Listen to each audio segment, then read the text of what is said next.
आपण ज्या पवित्र नगरीत आहोत, या नगरीत कालच्या सप्तमीपासून तर आमोशापर्यंत अशी देवताच नाही की ती देवता आळंदीत येत नाही.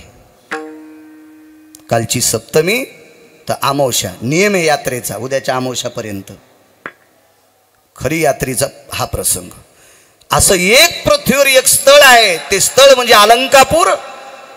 ह्या एवढ्या सप्तमी ते आमोशापर्यंत स्वर्गात अशी देवताच नाही. काय त्या देवतेची मायवेली, त्याला इथे याचा कंटाळा येतोय. त्या प्रत्येक देवतेला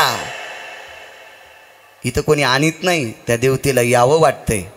म्हणजे कोण्याही देवाचा जरी भक्त असेल ना, कोण्याही देवाचा भक्त, त्यानं या एवढ्या दिवसात अलंकापुरात आळंदीत आला की त्याला त्याच्या आवडत्या देवाची पायधूळ त्याच्या अंगावर पडते.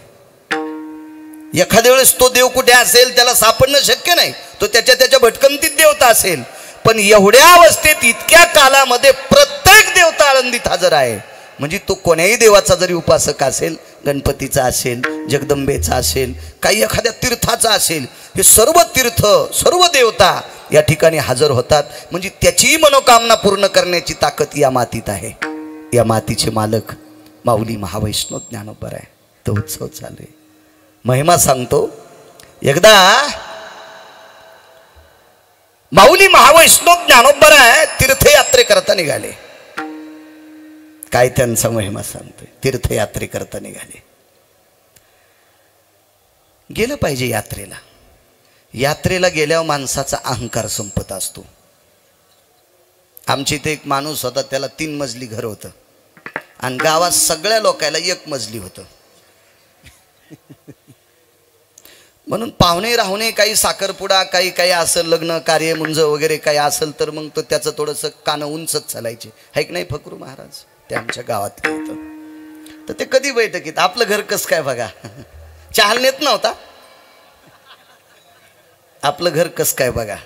आणि कधी कधी काही काहींचा प्याला नाही पाहिजे. तुम्हाला एक माहिती आहे का, निकृष्ट माणसांच्या धान्याला पण किडे लागत नाहीत.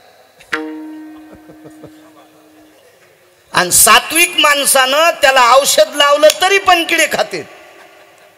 म्हणजे काहीच अन्नच पवित्र असतं ना, काहीच्या धान्याला किडे पण लागत नाहीत. काय काय काय मला वाटतंय आशयाच्या पंक्ती महाराजांनी घेतल्या नाही पाहिजे. हो हो, पण त्यानं पंक्ती देण्यासाठी आमचे लोक बुट उचलित का काय माहित त्याचे. विठाला विठाला विठाला. सात्विक शक्यतो तपासलं पाहिजे त्याची पंगत. अहो एका माणसाची 14 देशीचे दुकान, ते म्हणलं तुम्हाला पट्टी हे देतो पंगत, म्हणलं माहिती दिंडीत नाही ना. आणि त्याचे दुकानं 14 देशीचे, त्यानं महाराष्ट्रातल्या किती बायका विधवा केल्या असतील सांगा ना. मी म्हणलं नको वा, तू हे पैसे नको, तू हे पैसे घेऊ तर मही मरायची. मी हरीच तर 75% बाहेर खातो, 25% खाचं तर ते व्हायचं नाही. मागणं पुढं फुफुटा उडक कशाला आगावपणा, तो नकोच गडे. म्हणलं नको. हा हा, त्याचा बाप मेल्यावर फुकल्यावर देशीचा वास येत होता सरणातून. त्याचं काय आपल्याला पावणार आहे मला सांगा बरं तुम्ही. पाप लागतो, पाप लागतो. विठाला विठाला विठाला.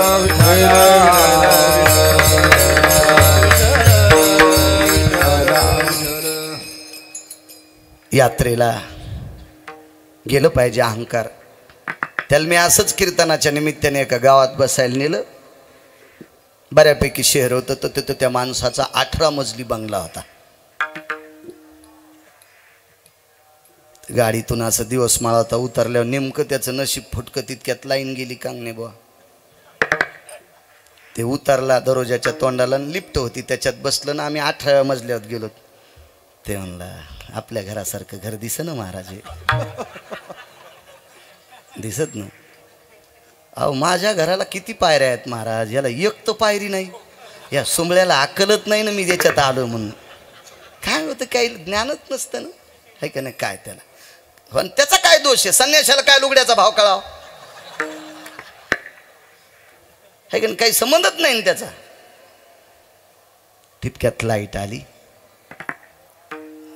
बरं आहे राव, आपल्यापेक्षा घरात लाईट जरा शिल्लक बसलेली इथं. बाकी ठेवून घेऊन आपल्या घरासारखी नाही. त्या यजमानाला सांगितलं फेटा बांधून मी लिफ्टमध्ये जातो, माझ्या इथं बॉईल जन खराब झालेला आहे अपघातात, याला जिन्यावून आण.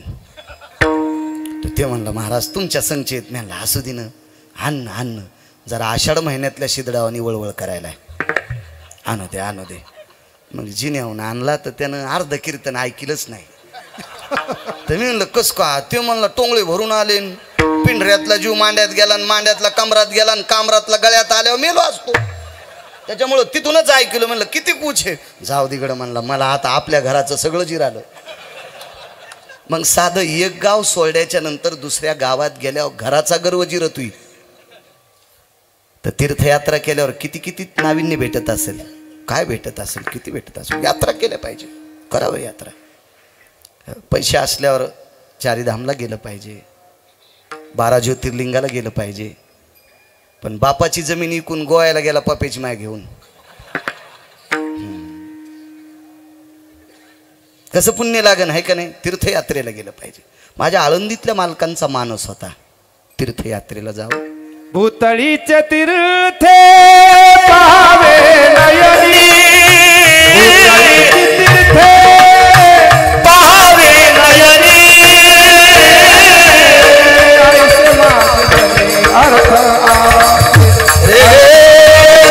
ऐसे माझे मने अर्थ आसे. भूतळीचे तीर्थे पाहावे नयनी, भूतळीचे तीर्थे पाहावे नयनी, ऐसे माझे मने अर्थ आसे. ऐसे माझे मने अर्थ आसे. तीर्थावळी सांगते, या भूतळावरचे तीर्थ पाहावं असा माझ्या मनाचा भाव आहे. या उद्देशानं, या अनुषंगानं यात्रेकरता माऊली महावैष्णव ज्ञानोबाराय मालक निघाले. पण तुम्हाला एक माहिती आहे का, ज्याला त्याला ज्या क्षेत्रातला मित्र असा वाटतोय. तुम्ही अजून बी बघा, आता यात्रेत किती लोक सापडतील तुम्हाला, त्याच्या बनेली काढ्या असं वाटतंय मसुबाल सोडलेले आले आहेत.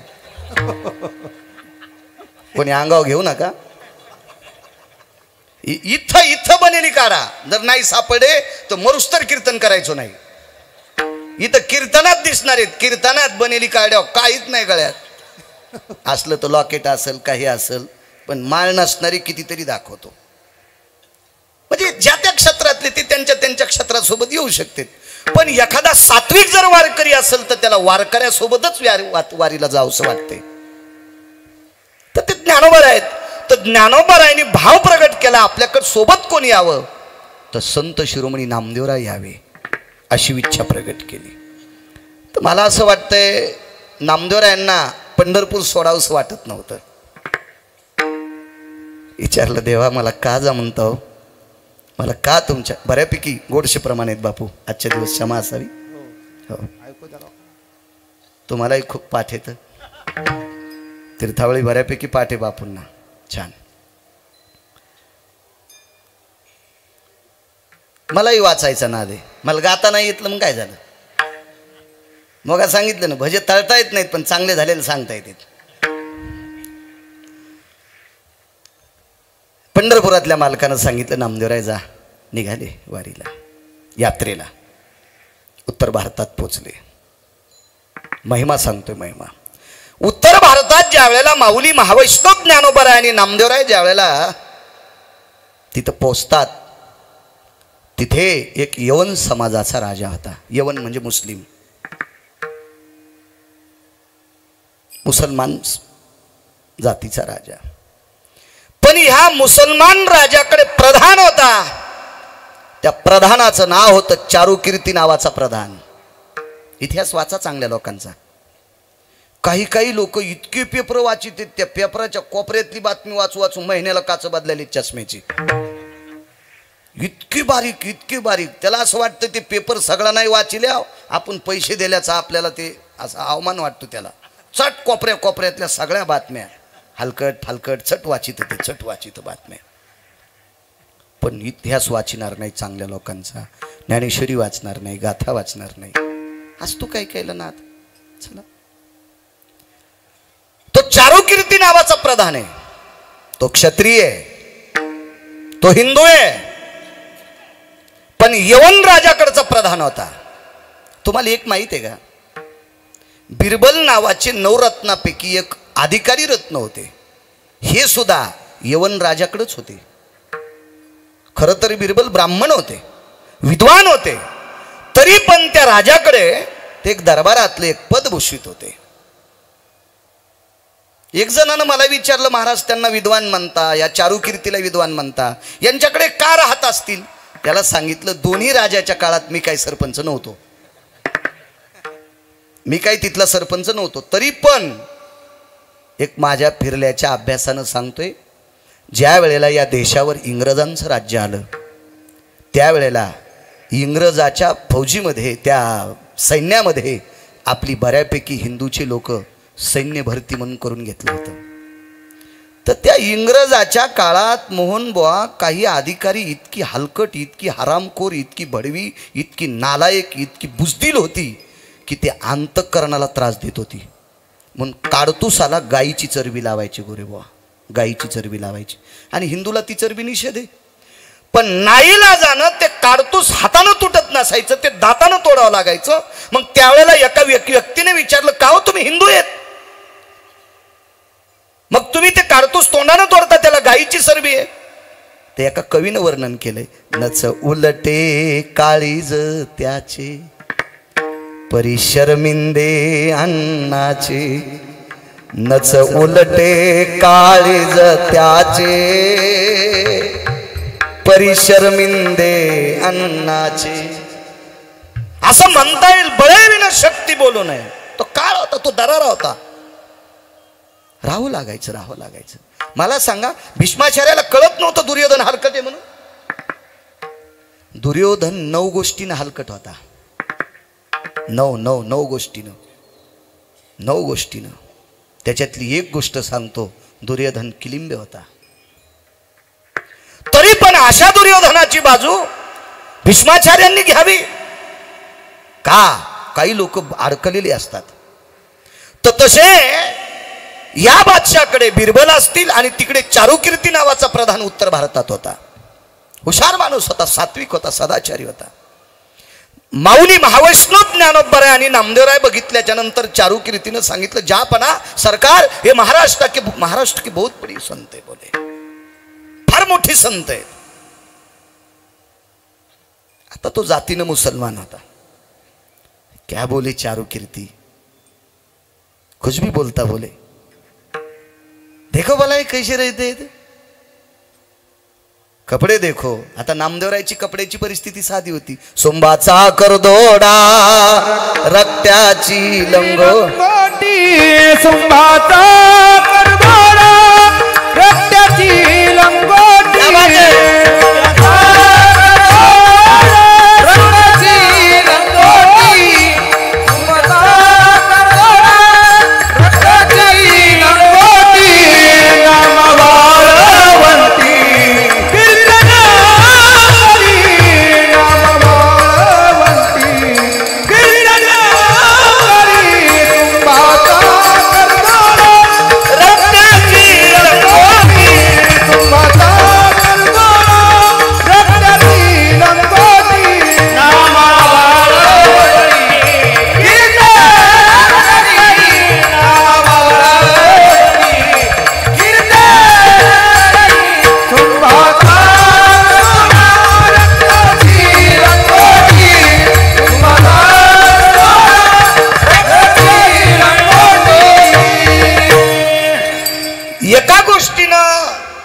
वरची भौतिक श्रीमंती पाहिली तर नामदेवरायची श्रीमंती अशी होती.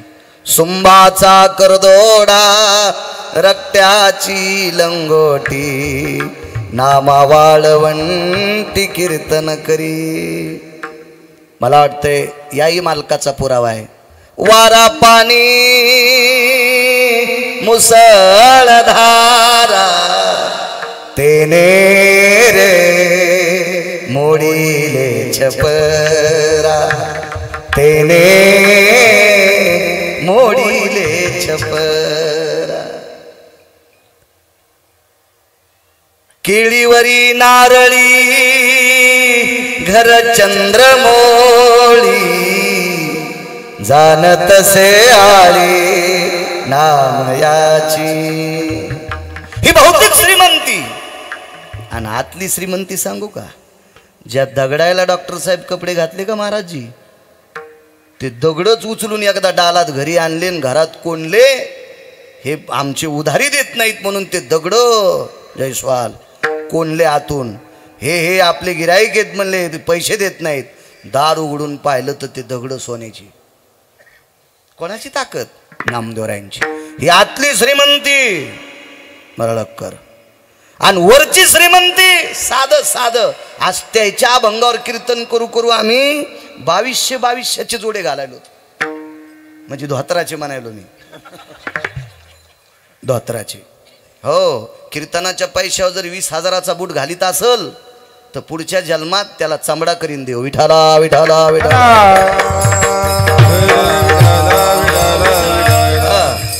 जे घोड्यावर बसला त्यानं पप्याची माय जगवायला पाकिट दिलं असेल, 20,000चा बूट घालायला नाही दिलं. आमचा एक मित्र दुकानात आला, म्हणला 19,000चा चष्मा घ्यायचा. मी म्हणलं उद्याच्याला आंधळा होशील. त्या बुवानं भागवतात पैसे दिले, तुला 19,000चे काचकुरं घ्यासाठी नाही दिले, सकाळच्याला आंधळा होशील. ते म्हणलं दुकानात गेलं की गुदगुद करायला डोळा. मी म्हणलं सुरू झालं पाय आंधळा वाचं लक्षण. हो, आणि मी म्हणलं ह्या 19,000चा लयच तुला जोर आहे तर पप्याची माईला झुंबरणी. हो, हे असं काही करू नको बरं. या पैशावर आगाव भोग घेतला की पुढच्या जन्मात स्टेजवर नाचणाऱ्या बाईच्या पायातले घुंगर करतोय देव. विठाला विठाला विठाला.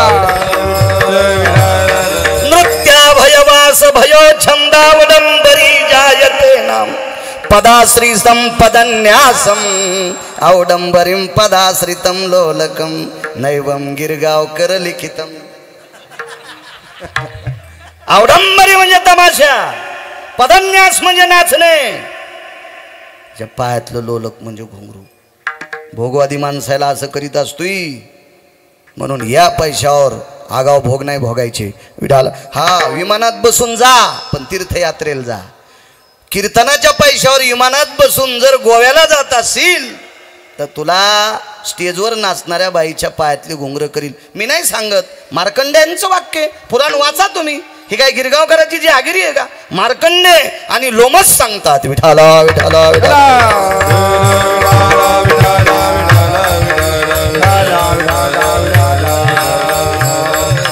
चला, बादशाहने चारुकीर्ती नावाच्या प्रधानाला सांगितलं, रे देखो मला कपडे देखो उनके साधे. तुम्हाला एक माहिती आहे का, 50 वर्षापूर्वी इतक्या क्वालिटीच्या कंपन्या नव्हत्या. पैसे होते लोकायला महाराज, पण अप्पा ह्या क्वालिटीचे धोत्र नव्हते. मला असं वाटतं घेताना धोत्र पिवळसर असायचे, गव्हाळ रंगाचे लालसर, आणि धुवून धुवून धुवून गोरे गुरुजी मग ते पांढरे होत होते. त्याला नागमणीचे धोत्र म्हणायचे. आणि धुवाला काय होतं माहिती आहे का डॉक्टर साहेब, हे काळात मी पण नाही पाहिला आणि तुम्ही नाही पाहिला, पण मला जुनं वाचायचा नाद आहे आणि जुन्यापशी बसायचा नाद आहे, म्हणून मला माहिती आहे.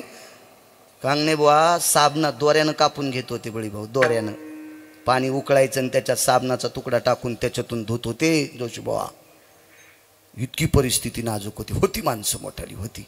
आता मला सांगा बरं, 700 वर्षापूर्वी काय असेल परिस्थिती, कसं धोत्र दिसत असेल ना साधं. माऊलींचे कपडे कसे असतील, हे काय महाराज आहेत म्हणे ते. आताचे महाराज अशा गाडीत पळाल्या बादशाह पण म्हणला असता क्या महाराज लोग आहे रे.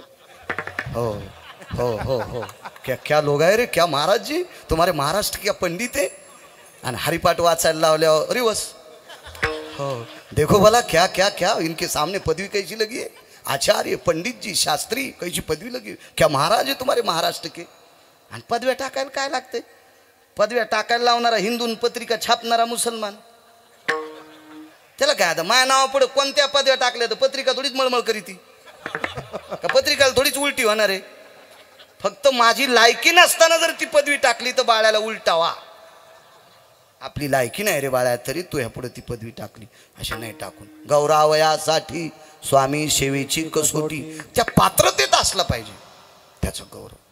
काय माणूस आहेत म्हणे, काय महाराष्ट्र के बडे बडे संत, बडे संत, बडे संत, काय काय म्हणे. पण चारुकीर्ती नावाचा प्रधान इतका हुशार होता, त्यानं सांगितलं सरकार, मी या तोंडानं वर्णन करू शकत नाही तितके अधिकारी संत आहेत. चारुकीर्तीनं सांगितलं सरकार, ये जे संत है ना नामदेव नामक, इनके घर में एक सेविका आहे, दाशी आहे बोले, दाशी. जनाबाई नामदेवरायची दाशी नामयाची म्हणून या. त्या नामदेवरायांच्या घरी दास्यत्व स्वीकारतात, त्यांची दाशी म्हणून राहतात. पण त्या माऊलीनं गौरीला हात लावल्यावर गौरी सुद्धा विठ्ठल म्हणते. मला वाटतं हिंदी भाषेत तिला उपली म्हणतात. म्हणजे त्यांच्या घरच्या दाशीनं उपलीला हात लावल्यावर उपली विठ्ठल म्हणती. ही त्यांच्या घरी दास्यत्व करणाऱ्या बाईची ताकद आहे. तर नामदेवरायचा अधिकार किती मोठा असेल. अशा 4-2 गोष्टी सांगितल्या. आता चारुकीर्ती हा प्रधान काही सामान्य नव्हता ना. मोठी लोक साध्याला जवळ ठेवत नव्हते. जी मोठाली माणसं भांगाऱ्याला जवळ ठेवतात का, ती मोठाली माणसं कालांतरानं भिकारी होत असतात. म्हणून भंगिऱ्याला मोठाल्यानं जवळ ठेवलं नाही पाहिजे. तुम्हाला एक माहिती आहे का, जेवताना दुरून फुटका असावा का चांगला असावा. महाराज जर फुटका दुरून असेल तर चपाती येऊस तरच वरण गळून गेलं. चपाती तोडूनच खावं लागेल का नाही. मग जेवताना जर दुरण फुटका जमत नाही तर आपल्या सोबतचे फुटके माणसं चांगले असतात का, आहे का नाही. लिकीज माणसं कामाची नसतील. आणि एक सांगतो, ज्याला मोठं व्हायचं असेल त्यांनी मोठ्याचा कधी पण आदर करायचा. मोठ्यांचा आदर करणारी माणसं कधीच लहान होत नसतात आणि मोठ्यांचा अनादर करणारी कधीच माणसं मोठी होत नसतात. हा श्रुतीचा न्याय. विठाला विठाला विठाला. मला सांगा, चारुकीर्ती सारख्या वारकरी प्रधान, तो वारकरी होता बरं, वारकरी होता. एका साहित्यिकानं काढलेला इतिहास आहे. साहित्यिकाने, त्या साहित्यिकानं 19 वेळेस 1.5 महिना पंजाबला वास्तव्य केलं नामदेवरायचा अधिकार जाणून घेण्यासाठी. महाराष्ट्रात नामदेवराय सगळ्यांना माहिती आहेत, पण पंजाबमध्ये नामदेवराय किती मोठे होते. हो, कारण त्या पंजाबमध्ये एक वारकरी होता. त्या वारकऱ्याचा आज आपल्या याच्यात अभंग आहे. सुरदास आंधळा पंजाबी ब्राह्मण, पंजाबी ब्राह्मण. सुरदास आंधळा पंजाबी ब्राह्मण, पंजाबी ब्राह्मण. तेने सर्वेश्वर एक केला. पंजाबचे ब्राह्मण होते सुरदास. या सुरदासांची त्या काळातली ख्याती आहे. चारु कीर्ती भय प्रधानोयो यवनस्याधिष्ठितंति जायम कृतुसंगा भय व्यालाक्षायाम पदच्युता भय नाविन्ययो. ते सुरदास सांगतात. 19 चक्र केलं पंजाबला. त्याचं नाव शोधलं, त्याचं नाव होतं चारुकीर्ती. मला सांगा, जातीनं जरी मुसलमान होता पण वारकरी प्रधान ठेवल्यामुळे आज कीर्तनात त्याचं नाव निघल्या जाते. त्याचं नाव कीर्तनात निघल्या जाते. पण शक्यतो मोठी माणसं दुसऱ्याचं ऐकून कोणाला मोठं म्हणत नसतात. त्याचा अधिकार जाणतात, अधिकार जाणतात. तुम्हाला एक माहिती आहे का, रामेश्वर शास्त्रींनी तुकोबारायची आरती लिहिली. आधी नाही लिहिली.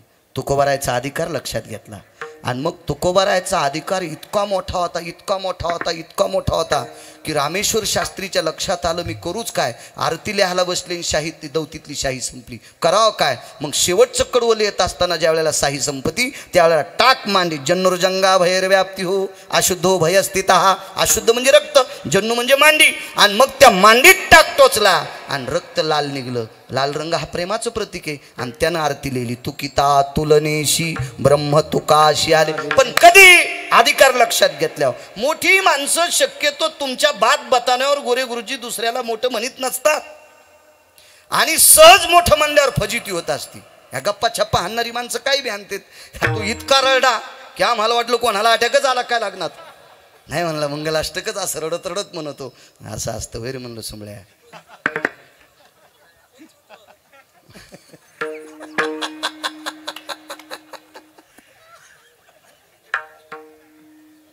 लग्न लागलं ना, ती पोरगी लागलीच पळत आली. गोरे गुरुजी पळत म्हणजे परतनीला येत असती ना. मी आपलं रस्त्यालाच होतो. मी म्हणलं, बाई 50-60 आवताला डमणी भाकरीला तमाम मोकळे. काय नाही, माझ्या जीवनाचा सगळ्या लग्नाचा मंगळवार झाला. मी म्हणलं, युडीएस काय 50-60 आवताला. 60 आवतं म्हणजे 30, 60 बैल म्हणजे 30 आणि 50 म्हणलं तरी 25 नाना. होय, पिपळगावच्या अन्न किती 25 आवतं. मग 25 आवतं ज्यायची तर चलते. तू आकाश काय मंगळवार झाला. जाऊ द्या म्हणले महाराज. आणि डमणी भर भाकरी गडी किती असते डमणी भाकरीला, आणि इतके बैल अवताला असून तमाम मोकळे. ते म्हणले महाराज तुम्ही घरी या, मी चट सांगते. मी घरी गेलो आणि मी आणलं 50-60. ती म्हणली एका बैलाचं नाव 50 आणि एका बैलाचं नाव 60 आहे. 50-60 मला वाटलं 50-60. आणि ती म्हणलं मग डमणी भाकरीला. मग सासरा हौसानं सासूला डमणी म्हणी तू.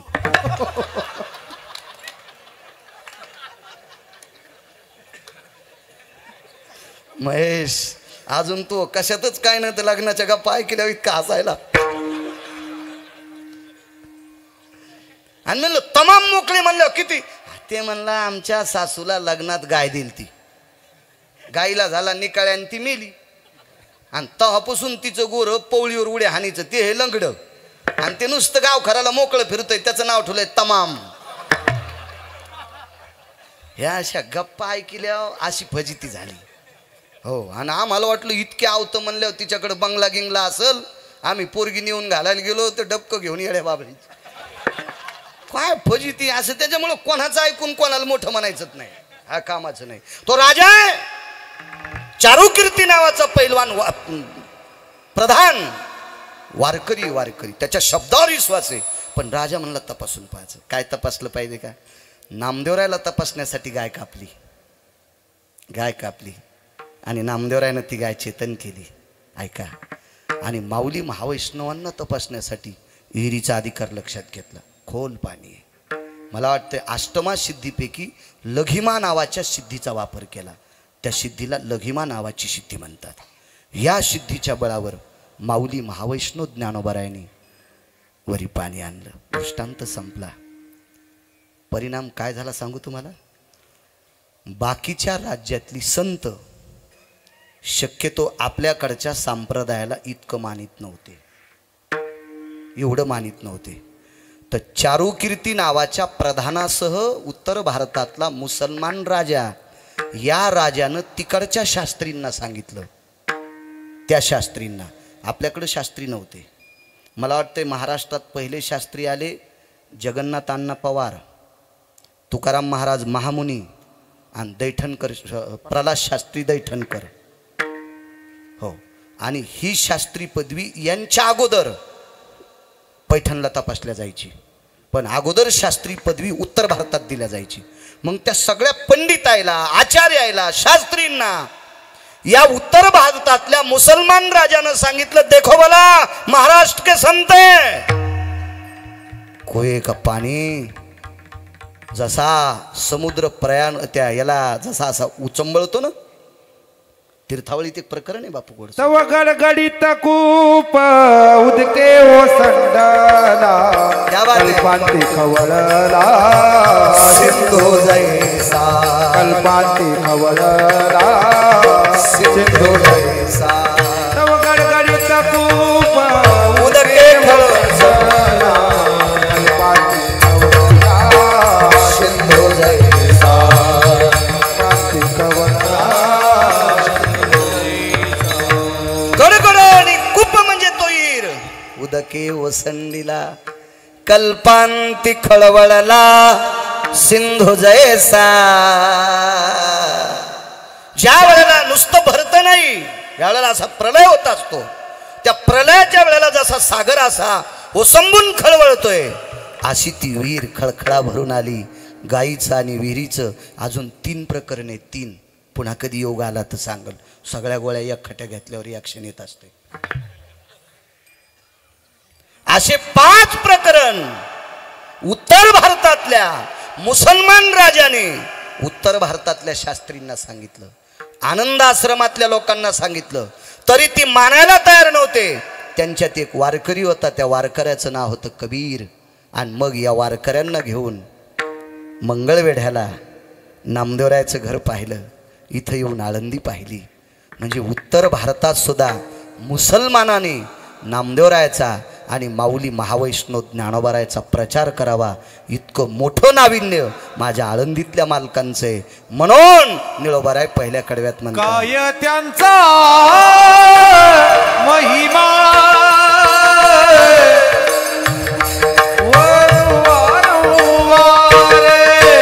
काय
19 मिनिटं राहिले आपले. ट्रॅक्टर किती भारीचं घ्यावं पण आपला बांध आला की स्टेरिंग फिरी जावा. हो, दुसऱ्याच्या केळीत कशाला घालायचं आहे का नाही. चूक असते असं नाही करायचं. आपलं जित्रोक बांध आहे का तिथूनच वळवायचं. हो. शेजारणीनं सुनानं जास्त शेण कालिलं म्हणून सडा टाकला शेजारणीच्या अंगणात. तर ती अशीच होती. ती म्हणली घेती काय ग मग अंगण. इथं सडा टाकला अंगण घेती काय. तसं आपल्या इथं 100-200 म्हशी असावा पण आपल्याच अंगणात सडा टाकावा. उगाच शेजारणीचे कशाला बोट तुराट्या मोड्यावर बोट मोडी ती नको. आपले वेळेत जेवायचं. मला वाटतंय आदरणीय सटले गुरुजींचं भजन दुपारी का नंतर आहे. वा वा. गायनातलं एक तज्ज्ञ रत्न आदरणीय सटले गुरुजी. गोड गोड. पुन्हा लोक जेवायची वाट करी. असो, एका व्यक्तीने 250-300 ग्रंथ लिहिले. अशा एका महात्म्याचा पुरावा सांगतो पूर्णविराम करतो. काय महिमा आहे मालकांचा. आपण ज्या भूमीत आलो का या भूमीची ताकद काय. राजे हो, इथं येणारी माणसं पंढरपुरातल्या मालकाला सुद्धा आवडतात. यात्रे अलंकापुरा येती,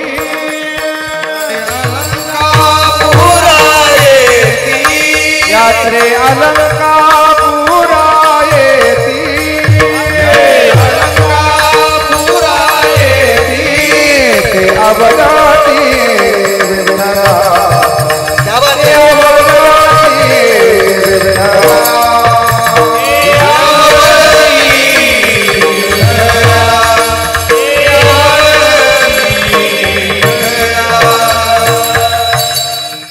पुरावे आपण 1.5 महिना झालं की पुरावे पाहिले होते. आम्ही एकदा लांबून येऊ लागलो. आमच्यासोबत मालिका घ्यायला भाऊया हेल्ले नाद असते. मालिका सोबतच ठोत असते. पाहिली आम्ही ती पूर्ण मालिका. पाठ होतंय मला 6-10 वाचलं. मला शिव्या पाठ आहेत 450. पण देण्याचं कधी योग येत नाही. काय करायचं द्यायचं कधी नाही. काय नाही. हो, काही संबंध येत नाही. हो, बाहेर जरी नसलेत काही घरच्याला देते. नाना झालं हे अण्णा भाऊला माहिती मी घरी बी देत नाही. बरा खेळ आहे त्याशिवाय द्यायचं काम नाही. बरं आहे 11 6 पैकी ती एक गोष्ट असते. हो, सगळ्यात नशीबवान संसारातला माणूस ते त्याला बायको कमी कानाची भेटावा. हो, 6 पैकी एक. बरं का पुरावा आहे. कोणाचाही पुरावा माहिती आहे का तुम्हाला. तो पुरावा आहे राजा भरताचा. विश्वात सगळ्यात जास्त प्रापंचिक भोग जर कोणी भोगले असतील तर त्याचं नाव भरत आहे. रावण त्याच्या पायाला चिटकलेली मातीचा कण पण नव्हता. इतके मोठे राजा भरतरी आली नाही, नुसता भरत. पैठणच्या मालकांनी वर्णन केलं त्या भरताचं. त्यानं सांगाव प्रपंचात पत्नीचं सुख ज्याला असेल तो 6 सुखापैकी 1 नंबरचा. आणि देहूच्या मालकांनी सांगितलं उचकानी असली की दुःख उदंड कर्कसे संगती, दुःख उदंड फजिती. शिव्या द्यायचं काम नसावं. आणि काही काहीला उगाच नाद असतो. कातड बायको अरे पाहुणे आलेत ना हे पाय काय ते कातडन ही ह्यो चांबडा नादच असतो. काही काही येडगोळा लय येडपट असते तो. तिला टोचण्या खायचा आणि याला बुके खायची नादच असतं. काय कायला घोडा सांगतो आठवलं म्हणून. आम्ही एकदा घोडी घेतली आहे की नाही भाऊ. शेतात जात होतो घोडीवर. चांगली घोडी. हे भरमुडे फरमुडे घालण्यापेक्षा ते बरं आहे ना. चांगला नाद आहे. पुरुषार्थी नाद आहे का नाही. घोडा असावा शेतकऱ्याच्या दारात. कोंबड्या नसावा. पापा पापा ती ती ती ती पापा पापा ती ती ती ती. हा महाराज येता का दूध प्याला. आत्ता दूध आणतो. उंदीर धरले आणि थैली आणली पप्याच्या माईनं. पापा पापा दूध पिपी देते. ह्यांना काय रोगर पाचतो का मला हे असं. हा आमचं का 10 पिढ्याचं पापूत आलं का सोंबळ्या. 70 एकर जमीन कोंबड्या पाळल्या गाय पाळी नसतो. घोडी घ्यायला गेलो संसारात असं मला ना दे गव्हाला पाणी देता देता गवत उपटायचा. येतो पुन्हा काय त्यांचा महिमा त्याच्यावर येतो. एस टी म्हणजे बस स्टँडला नेतो, उशीर लागू द्या ना, काय होतं त्याला, मध्ये नाही सोडित. गोडी घेतली आम्ही, तर त्यानं ते पैसे गिसे बऱ्यापैकी सांगितले, नेमक्याच तुरी इकल्या होत्या त्याचा आधी चांगले पैसे आले ते तुरीचे. तर मग त्याला म्हणलं वा पैसे देऊ, घेणारी माणसं लय हुशार. ते म्हणले ₹1,00,000 बसून पाहिले देऊ. घोडी मसड हे वरून पाहायची नाही, म्हशीला बिब्याचा वाफारा द्याला आणि कास आली माठावानी. येडगळ होतं, घरी घेऊन आलं, बापान पैसे इकले ते कापूस शिकला आणि म्हणला मसड पान किती मोठी कास आहे. दुसऱ्या दिवशी वाफारा गेला आणि कास झाली बुटक्यावानी. तर छापी भिजवायला पाणी नाही. छापी नाही कळायची तुम्हाला, छापी म्हणजे आमच्या मराठवाड्यात चिलमीच्या खालून लावते त्या धुडक्याला छापी म्हणते. हो, छापी भिजवायला दूध नाही. ती मसड कडब्याचा कारण हो, 19 पेंढ्या मकाची खाची. हा, दुधाचा पत्ता नाही. हो, बैल पण धरून पाहायला पाहिजे, फिरताना पावलं साळी कुठल्यावर टाकीतो. हो, कापसाच्या मुंडक्याव पावलं. काय करायचं ते बैल आहे का नाही. घोडं सुद्धा बसून पाहिजे. देखाय काय करायचं ते का प्रदर्शनमध्ये मांडायचं का. ते म्हणलं महाराज जी ऐसा काम करो, हे सब पैसे मंगच द्या. हिंदी अशीचे मैन आपल्याला येतच नाही, आहे का नाही. माई हिंदी इधर से गाडी आई उधर से गाडी आई, गाडी चली गई मै खाली राहिला. आणि काय गरज आहे, मला मराठी नीट येते ना. मला कळतं जिला गौऱ्या लावता येत नाहीत का तिनं धिरडे करू नये. हो द्वारकाबाई, हो कस्तुराबाई, मंजुळाबाई, शेवंताबाई, चंपाबाई, अंतिकाबाई, हो भागूबाई, हो जिला पिठल्यातले गोळे फुटत नाहीत का तिनं बासुंदी करू नये. दुधाचा खरा भाऊ तुझी जी, हो ना, पिठल्यातलेच गोळे फुटन तर कशाला बासुंदी करते माय. त्याच्यापेक्षा आम्ही तसंच पिऊन. ज्याला मराठी नीट येत नाही त्याला बोलायचा ना उसका रस. अरे उसका म्हणजे कोणाचा, उसका रस पिंगे उसका. अरे उसका कोणाचा पितो.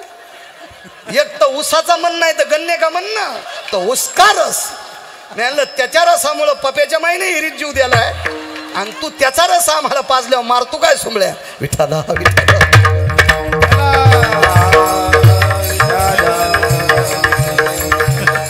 बऱ्याच ज्या गावाला जाऊ नये का त्या गावाला जा चालेल काय कायला ना. आता काय गरज आहे का त्याच्यावर, आहे का नाही. मग ते म्हणलं हे सगळे पैसे नंतरच द्या. म्हणलं काय हरकत नाही. ते आलं ते म्हणलं बसा. पहिली चाल आहे का नाही शिवाजी भाऊ, पहिली चाल, दुसरी चाल, तिसरी चाल 45 ते 50ची मोटरसायकलची स्पीड. त्या चालात घोडी पळावा आणि हातातल्या तांब्यातलं पाणी सांडू नये. तिला घोडीच्या तिन्ही चाली म्हणा. चाली तिन्ही होत्या. त्याला 11,000 आगाव दिले की नाही आपण, दिले. ती कीर्तनाची दिली ते मात्र. आणि त्या आधी दिलेले कळ तू तुरीचे होते. माणसानं कीर्तनात खरं बोलावं, आहे का नाही. जिबीला इचुडसन झोपीत एका दिवशी खरं बोललं पाहिजे माणसानं. हो काय आमची इथे एक म्हातारी गावरान तुपात चपाती खाची. शेजारने विचारलं जीजी काय खाल्लं. काय नाही कुटके खाल्ले. सकाळच्याला मसड मेली. पाठच्याला मसड मेली. जीव गेल्याच निमित्त झालं. मेली सकाळच्याला मसडन. खोटं काऊन बोलायचं. हो मग ते माणूस खुश झाला. मी म्हणला घोडी लई चांगली. तिन्ही चाली. गेलो शेतात. घोडी पहिल्या चालीला चांगली, मधल्या चालीला चांगली, तिसऱ्या चालीला चांगली. पण घोडीला खोड होती. लोंब कळलेल्या बोरी खालून जात होती. हो स्पीकरवाले तुम्हाला काय घोडी माहिती आहे असन, पण वेगळी घोडी माहीत असेल. ही 4 पायाची घोडी तुम्हालाही माहीत नसेल. विठाला विठाला विठाला. खळखळून हसायले ते पण बिचारे. नशीब माझं चांगलं, मला 4-2 बाऱ्या बसता उतरता येत होतं म्हणून उडी टाकली. नाही तर गिरगावकराचं थुत्तर सगळं वरबाडून गेलं असतं. अशा घोडीवर बसण्यापेक्षा पायी चाललेलं बरं. आणि उचकाण्या बायको संग संसार केल्यापेक्षा इधूर भलं. वैकुंठवासी बापसाहेब मालक म्हणायचे, आयंदळ घोडीशे पायंदळ भला. आयंदळ घोडीशे पायंदळ भला आणि अवकुसळ बायकोशे रंडका भला. म्हणायचे की नाही मालक बरं. आपलं वाक्य नाही, मालकांचं वाक्य. विठाला विठाला चला पुन्हा सांगतो मालकांचा अधिकार. काय अधिकार आहे. त्या ठिकाणी येणाऱ्या वारकऱ्यांचा आदर विटेवरच्या मालकाला सुद्धा आहे. खूप मोठी ताकद आहे. तुम्हाला एक सांगू का, प्रमाण घरी गेल्या वाचा. आता इथं येणाऱ्या व्यक्ती त्याचा उद्धार होईल नवळ नाही, त्याचे कुळ सुद्धा उद्धारतात. वाचा, इथलं प्रकरण वाचा, समाधी प्रकरण वाचा, लक्षात येईल तुमचं. वा वा वा वा वा, चांगलं वाचायचं शिकार सज्जन. तुम्हाला एक सांगू का, तुम्ही जर तीर्थावळी, समाधी प्रकरण, नाट हे सगळे जर प्रकरण जर तुम्ही वाचिले ना आणि तुम्ही जर आमच्या पुढे बसले ना, तर काय आमची टप्पर आहे भांगारवा बोलायची. घाम आला पाहिजे गुरुजी, असे श्रोते पुढे पाहिजे. कीर्तन करताना कष्टावाला झाला पाहिजे पण घामानं. हो, असे श्रोते पाहिजे. आणि तुम्हाला काहीच नाही, हा मग चलतंय आमचं याला झी बेलाला शिमग्याच्या त्याला. मग काही बी बेल वाया गेले ग बाय बाय, तिकडच घसरून मेले. उलथी नाही व्हायचीच का? काही म्हणते का काही बी. माझ्या आळंदीतल्या मालकांनी तुम्हाला शंकर उपमा दिली, ती अशी याच्यासाठी दिली का? तुम्ही इतका अभ्यास करावा की आमच्या लोकांनी रेल्वेच्या मुंडक्याची भूमिका घ्यावा.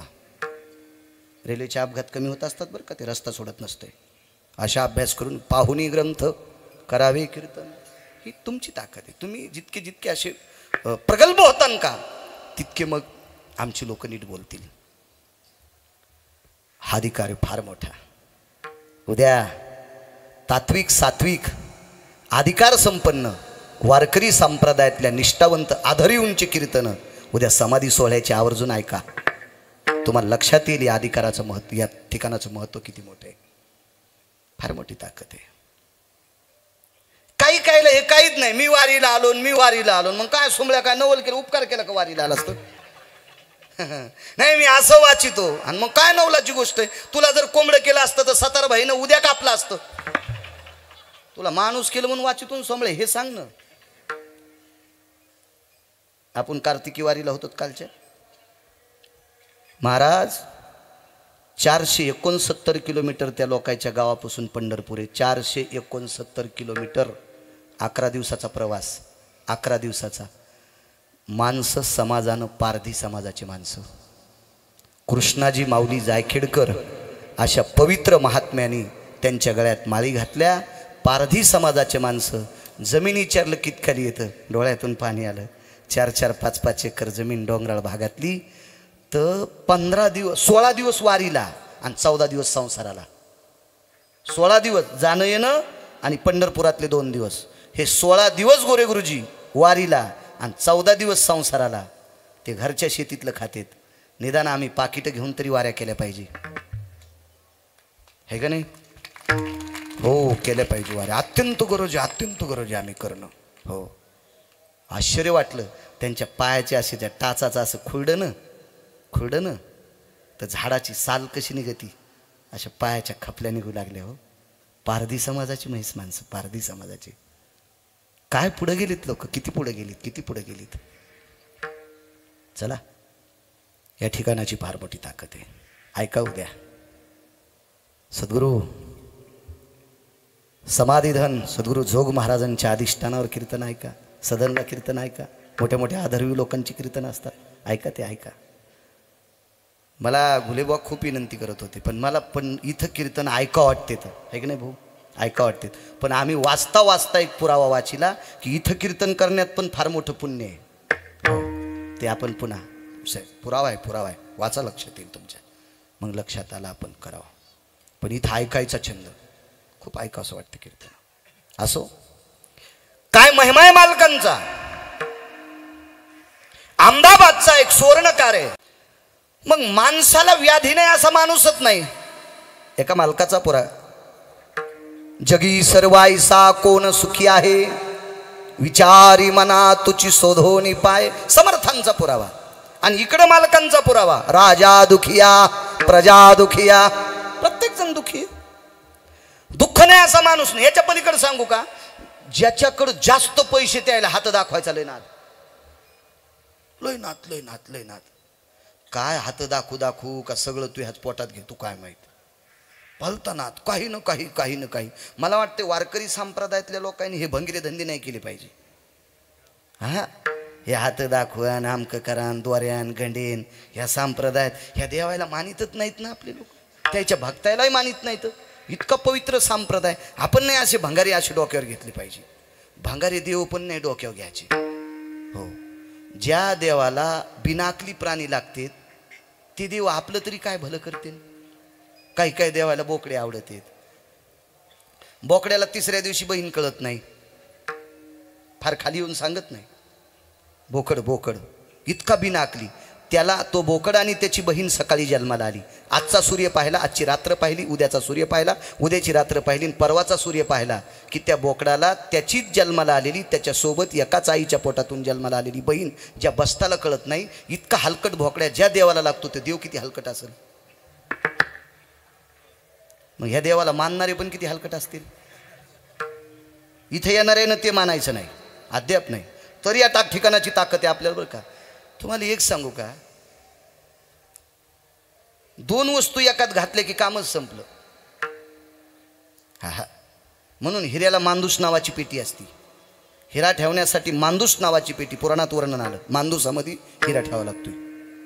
त्याच्या संगतीत भंगिरे आलं की हिराही जातो. हो, 99 वर्ष एकानं साधना केली आणि मरायला टाइम राहिला 4 घंटे, तितक्यातच एक आठवलं तरी तपोबळी जन्मधरी. या ठिकाणावर आल्यावर बाकीचं तोंडात धरायचं नाही. मराठवाड्यातले भुंगे मानस सरोवरावर गेले. धोंड्याचा महिना होता, मानस सरोवरावर गेले आणि त्यानं धोंड्याच्या महिन्यात जेवायला बदिलं. यायला जेवायला बोलल्यावर यायनं शिदुऱ्या तोंडात घेतल्या होत्या. तिथे गेल्यावर जेवायला बसा म्हणल्यावर हे ह्याच्यात तोंडातल्या शिदुऱ्या खाऊ लागले. पाहुण्याने विचारलं कसं काय जेवण आमचं. काय आमचं आणि तुमचं एकच आहे. तिकडे एक म्हातारा भुंगा होता माळकरी. ते म्हणला युवा ही आधी तोंडातले गोळे खाली टाका. इकडे भुंगायला गोळे करायचा नाद होता. ते गोळेच खाऊ लागले ना. आणि त्यानं फुलाचा मकरंद ठुलता. इथं ओरिजिनल मकरंद आहे. हा हा तोंडात धरा, इथला मकरंद कानात धरा, इथला मकरंद अंतकरणात धरा, आपल्या जीवनाचं सोनं होईल. भंगिर नका. इथं आल्यावर बाकीचं नाहीच कायचं, तर आपला उद्धार आहे. तुम्हाला एक सांगू का, आजारावर निदान करण्यापेक्षा आजाराला औषध दिल्याच्या नंतर पथ्य सांगणारा डॉक्टर हा विद्वान डॉक्टर असतो. आणि डॉक्टरनं सांगितलेलं पथ्य पाळणारा अर्धा डॉक्टर असतोय. पथ्य पाळणारा पेशंट सुद्धा अर्धा डॉक्टर असतो. सर्दी राहावा म्हणून डॉक्टरनं गोळ्या दिल्या, यानं गोळ्या खाल्ल्या चिचा खाल्ल्या आणि पुन्हा म्हणला सर्दीच राहत नाही. म्हणलं डॉक्टर खातो का सोंबळ्या आता. तसं इथं आल्यावर काही पथ्य येतं, ते पथ्य पाळायचे असते. मग या ठिकाणाची ताकद कळती, मग या ठिकाणाचा अधिकार कळत असतो. चला, अहमदाबादला एक सोनार आहे, मोठा माणूस आहे, पैशावाला. त्या काळातला 700 वर्षाच्या नंतरचा काळ आहे. नंतरचा काळ, समाधीच्या नंतरचा काळ. एवढा श्रीमंत गुलेबा सोनार, एवढा श्रीमंत, पण त्याचा भाव अलंकापुरावर बसला. आणि अलंकापूर नगरीत तो सोनार आला आणि माऊली महावैष्णव ज्ञानोबारायच्या समाधीवर त्यानं डोकं ठेवलं. त्याच्या अंतःकरणातल्या इच्छा तर त्या सगळ्या पूर्णत्वाला गेल्याच, पण काय त्याच्या मनात काय विकृती होती, काय व्याधी असतील, काय असेल, ही सगळी संकट निर्विघ्न झाली. आणि त्यांनी दुसऱ्या वारीला एक मोठा नारळ घेतला, त्याची वरची शेंडी तशीच ठेवली, नारळामध्ये एक सळई टाकली, सळई म्हणजे लोखंडाची, सळई टाकून बारीकसं छिद्र पाडलं, छिद्रानं मधलं पाणी काढलं, मधलं कोरून कोरून कोरून कोरून पकवात जसं आतून कोरतेत ना तसं सगळं त्या नारळातलं खोबरं पाणी सगळं कोरलं आणि त्याच्यात हिरे टाकले. हिरे कणिक लावली, हिरे त्या नारळाचं तोंड बंद केलं आणि ते नारळ माऊली महावैष्णव ज्ञानोबारायांच्या समाधीवर ठेवलं. 400 वर्षापूर्वीचा काळ. समाधीला 700 किती वर्ष झाले? 727. हा काळ 400 वर्षापूर्वीचा. त्यावेळेला तुकोबाराय होते. समाधीवर नारळ ठेवलं, साक्षात्कार झाला आणि ते नारळ तुकोबारायकडे सुपूर्द करायला लावलं. समाधीवरलं नारळ उचला आणि देहूला हे नारळ तुकोबारायकडे देऊन टाका. महिमा सांगतोय, महिमा शेवटचा पुरावा. आणि ते नारळ तुकोबारायांकडे आलं. माऊली महावैष्णव ज्ञानोबारायांनी आपल्याकडे हा नारळाचा प्रसाद पाठवलाय. ते नारळ काय हल्लीच्या महाराज लोकायला पाकिटाव दिलेलं नारळ थोडा असेल. ते नारळ काय एखाद्या लग्न कार्यात, एखाद्या राजकीय क्षेत्रातल्या एखाद्या कार्यक्रमातल्या सत्कारातलं नारळ थोडा असेल. ते माऊली महावैष्णव ज्ञानोबारायांनी सुपूर्द केलेलं नारळ होतं. तुकोबारायांनी ते संग्रही ठेवलं. योग आला त्याचा. एके दिवशी तुकोबारायच्या सानिध्यात एक कोंडोजी नावाचा व्यक्ती आला. कोंडोजी, त्याचं नाव होतं कोंडोजी, ब्राह्मण होता कोंडोजी. पण बुद्धीचा जर विचार केला तर वेदाभ्यासात शून्य, शास्त्राभ्यासात शून्य, पुराणाभ्यासात शून्य. गोड बोलणारा, एखाद्यानं सांगितलेलं काम निमुटपणे करणारा, असा सात्विक सदाचारी पुण्यशील पावन कोंडोजी नावाचा ब्राह्मण. पण काहीच येत नव्हतं, काहीच नाही. तुकोबारायच्या कीर्तनात बसले तर नुसत्या टाळ्या वाजवायच्या, विठ्ठल विठ्ठल म्हणायचं. त्यांनी सांगितलेले पुरावे दुसऱ्यांनी जर विचारले तर शून्य, काहीच नाही, काहीच नाही, काहीच नाही. तर ह्या कोंडोजीच्या अगोदर एक विद्वान व्यक्ती आली आपली गुरु. तर ते ज्ञानोबारायनं पाठवलेलं नारळ, तुकोबारायने तुळशीच्या मंजुळाचा हार आणि अभंगाच्या अशी लिहिलेला एक कागद त्याच्या हातात दिला, त्याच्यावर नारळ ठेवलं आणि तुळशीच्या मंजुळाचा हार घातला. तर त्या व्यक्तीनं तुकोबारायकडे या तिन्ही वस्तू फेकून दिल्या. मी किती मोठा माणूस आहे, वेदशास्त्र संपन्न आहे, पुराणिक आहे, शास्त्रीय आचार्य पंडित आहे. केवढा जरी असेल तर तुकोबारायपेक्षा थोडा मोठा आहे. निष्ठेनं देवाचं भजन करणारी माणसं ब्रह्मवेत्यापेक्षा मोठी असतात. नित्य राम नाम गरजेवानी, तीर्थे येती लोटांगणी, सुरवर लागती चरणी, सवेयम पायवंदी. तीर्थे येती लोटांगणी, तीर्थ सुद्धा पाया लोटांगण घालतात, यम सुद्धा त्यांचं पायवंदन करतो. नामधारकाची ताकद पैठणचे मालक सांगतात. तर ते तुकोबाराय आहेत, ते वापस केलं.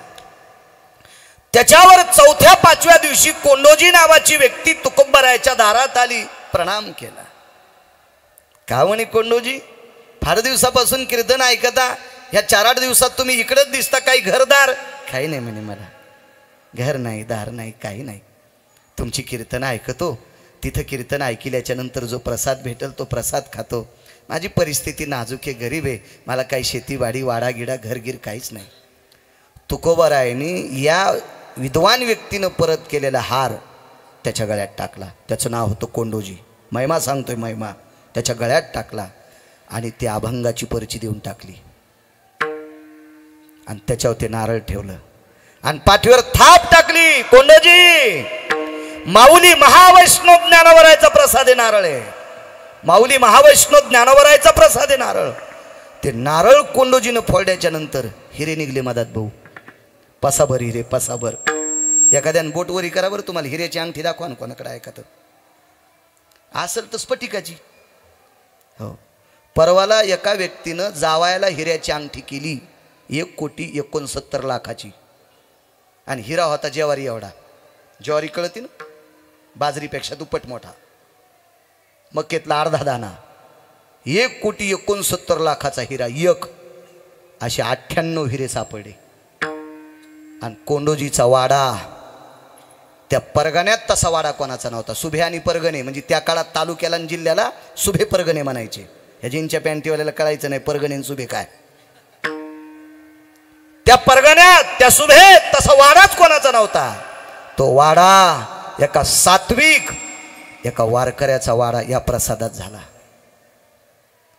हार जो गळ्यात घातला होता का, त्या तुळशी फेकून नाही दिल्या, त्या तुळशी वाळत घातल्या आणि रोज सकाळी देवदर्शन झाल्याच्या नंतर त्या हाराचा असा तोडायचा, त्या तुळशी खाऊन टाकायच्या आणि पाणी प्यायचा.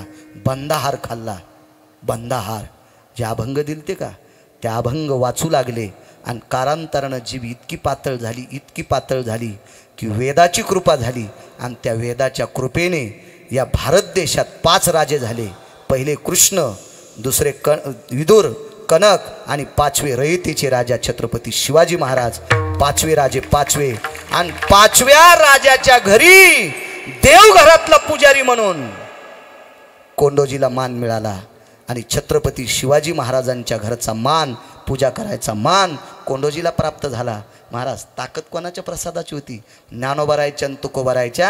ज्या माणसाला रटप म्हणता येत नाही त्या व्यक्तीला छत्रपती शिवाजी महाराजांनी देवघरातलं पौरोहित्य द्यावं, ही ताकद कोणाची? ज्याला 4 कौलाचं घर नाही, सुभे आणि परगण्यात नंबर 1चा वाडा होतोय, कृपा कोणाची? माऊली महावैष्णव ज्ञानोबरायची, श्रीमंत श्री जगद्गुरु तुकोबरायची. हे सामान्य माणसाला इतकं उंच नेऊ शकतात. म्हणून मालक पहिल्या कडव्यात म्हणतात, काय त्यांचा महिमा वानुवाला